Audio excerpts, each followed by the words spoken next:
Hello guys, welcome to Tech Villa YouTube channel. यहाँ पे हम इस वीडियो में देखने वाले हैं यूपी किसान मित्र ऐप क्या है और यूपी किसान मित्र जो है ये क्या चीज़ें इसके अंदर में होती हैं, कैसे की जाती हैं। तो हम सब चीज़ें यहाँ पे देखने वाले हैं। तो यहाँ पर department of food and civil supply UP की तरफ से जो है ऐप बनाया गया है, जिसके अंदर में यूपी किसान मित्र नाम इसका दिया गया है। अभी अभी ये जो है लॉन्च किया गया है यूपी के सीएम जी द्वारा। तो ओपन इसको कर लेते हैं और इसके ओपन करने से पहले दोस्तों मैं आपको बता दूं कि इसके अंदर में आपको क्या क्या चीज़ें मिलने वाली हैं। तो यहाँ पे दोस्तों सबसे पहले तो ये ऐप क्या है, तो app provide information of farmer registration purchase and MSP.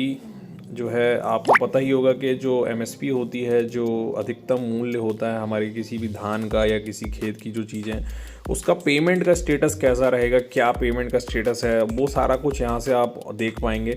Payment किसानों तक पहुँच रहा है कि नहीं पहुँच रहा है, इसके लिए इस ऐप का बनाया गया है। हालांकि ऐप कितना चलेगा, कितने अच्छे से वर्क करेगा, ये भविष्य में पता चलेगा, क्योंकि ज़्यादातर गवर्नमेंट के जो ऐप्स होते हैं वो चलते कम हैं और दिखते ज़्यादा हैं। लेकिन मुझे पूरी उम्मीद है कि ये ऐप ऐसा नहीं होगा, ये ऐप अच्छा काम करेगा। उत्तर प्रदेश यूपी किसान ऐप मित्र ऐप जो है information of farmer registration purchase and MSP payment जो है स्टेटस है, इसके लिए जो है बनाया गया। फार्मर आईडी इसके अंदर में आप डाल पाएंगे और आधार कार्ड नंबर से भी आप जो है इसके अंदर में रजिस्ट्रेशन कर पाएंगे।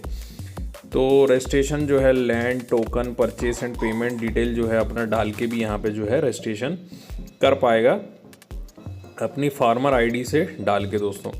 तो चलिए हम इसको ओपन कर लेते हैं। तो यहाँ पे आपको दोस्तों हालांकि समझ में आ गया होगा कि क्या क्या चीज़ें होती हैं इसके अंदर में। तो किसान पंजीयन, फसल खरीद एवं एमएसपी भुगतान, यहाँ पे ये जो है इसका नाम दिया गया है। तो फसल की खरीद जो है होनी और इसके अलावा एमएसपी का जो भुगतान है उसका स्टेटस आप इसमें चेक कर पाएंगे। तो powered by national information centre. इसके बाद में किसान का पंजीयन जो है दोस्तों उसको करने का यहाँ पे ऑप्शन आ रहे हैं, निम्न विकल्पों से चुनें। तो नवीन किसान का पंजीयन और पंजीयन स्थिति पर जाने। अगर आपने पंजीयन कर लिया है तो आपको बैठ के इंतजार करना है और पंजीयन स्थिति जानने वाला ऑप्शन से चेक करके आप विवरण चेक कर सकते हैं, या फिर नवीन किसान पंजीयन का ऑप्शन से जाके आप पंजीयन कर सकते हैं। इसके बाद जब आप रजिस्ट्रेशन कर लेंगे वहाँ पे, तो वो भी अभी हम देखेंगे कैसे होना है। खाद्य एवं रसद विभाग उत्तर प्रदेश का जो है ये दिख रहा है। फसल का प्रकार चुनें। आप अपना यहाँ पे फसल का विवरण डाल सकते हैं कि धान है, गेहूं है, क्या है। और कृषक पंजीकरण संख्या दर्ज करके भी जो है आप उसको जो है सर्च कर सकते हैं, है ना। कृषक पंजीयन जो आपको पता होगा कि किसान आईडी जो होती है। किसान पंजीकरण, गेहूं किसान पंजीकरण यहाँ पे आप देख सकते हैं। इसके अलावा यहाँ पे आपको स्टेप 1 में नवीन पंजीयन करना है अगर, तो वहाँ पे आपको 2 ऑप्शन दिए हैं, जैसे कि आधार संख्या से आप डाल के आप कर सकते हैं, या फिर यहाँ पे आप जो है ना उसके थ्रू आप यहाँ पर रजिस्ट्रेशन कर सकते हैं। इसके अलावा पंजीकरण संख्या आपकी ऊपर आ जाएगी, मोबाइल नंबर आपका ऊपर आ जाएगा, किसान का नाम ऊपर आ जाएगा, वर्ष जो है कब का है, फसल कौन सी है, ये ऊपर आपको देखने को मिल जाएगा रजिस्ट्रेशन होने के बाद जब आप इसमें लॉगिन कर लेंगे। पंजीकरण विवरण आप देखना चाहते हैं तो यहाँ पे अलग अलग बटन दिए हैं, जैसे PFMS सत्यापन का ऑप्शन दिया है, भूमि सत्यापन का ऑप्शन दिया है, वेरीफाई जो आप कर सकते हैं। सत्यापन मतलब वेरीफाई करना। टोकन का विवरण यहाँ पे दिया गया है, उसको आप ढूंढ सकते हैं। खरीद का विवरण आप यहाँ पे ढूंढ सकते हैं। भुगतान का विवरण आप यहाँ पे ढूंढ सकते हैं। ये सारा कुछ आप देख सकते हैं। जैसे कि आप पंजीकरण विवरण आप अगर खोलते हैं तो यहाँ पे आपका खुद का विवरण आपको यहाँ देखने को मिल जाएगा।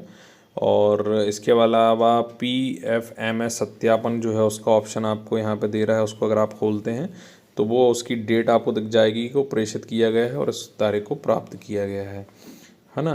तो ये सारा कुछ आप इससे ऑनलाइन चेक कर सकते हैं, पूरी डिटेल निकाल सकते हैं। आपके पंजीयन में क्या क्या चीज़ें हो रही हैं, क्या क्या नहीं हो रही हैं, ये सब आप यहाँ से खुद से चेक आप दोस्तों कर सकते हैं। भूमि सत्यापन में आप देख सकते हैं कि आपका भूमि का विवरण क्या है, कितना हेक्टर है, कितना रकबा है, फसल बोई गई भूमि का रकबा आप यहाँ देख सकते हैं। बेचे जाने वाली मात्रा कितने कुंटल है ना। सत्यापित मात्रा कितनी हुई, मतलब बेचने की मात्रा आपने कोई डाली थी, उसके बाद सत्यापित होके जो मात्रा आई है। नाम सत्यापन स्थिति उसकी क्या चल रही है ना। NDM द्वारा भूमि का सत्यापन हो चुका है या नहीं हुआ, यहाँ पे आपको ये इस ऑप्शन के अंदर में देखने को मिल जाता है। तो ये सब कुछ दोस्तों आपको इसके अंदर में देखने को मिल जाता है।